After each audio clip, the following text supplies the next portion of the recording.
Hello guys! Welcome to my channel. Ito po si Mr. Segway.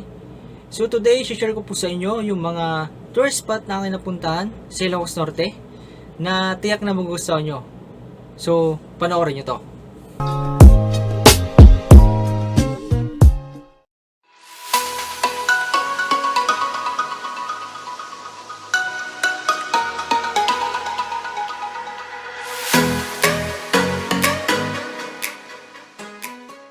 So mga kasigway, ito po yung tinatawag nilang Kapurpurawan Rock Formation na matatagpuan sa Burgos, Ilocos Norte.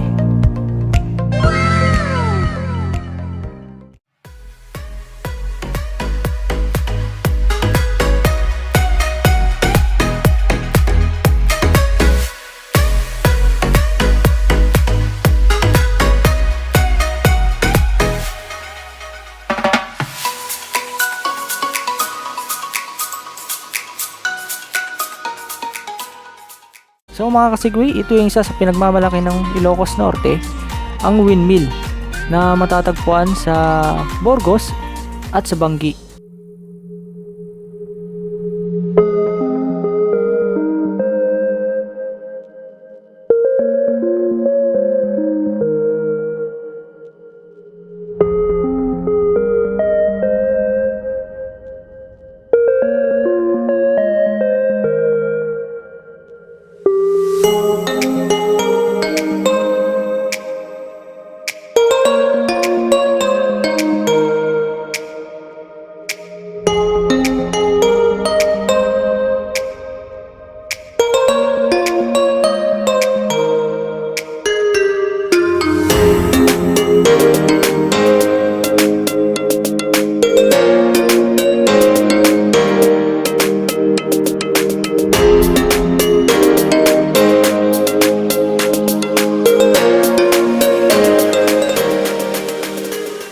Sigway, itong lighthouse na to ay matatagpuan sa Burgos, Ilocos Norte.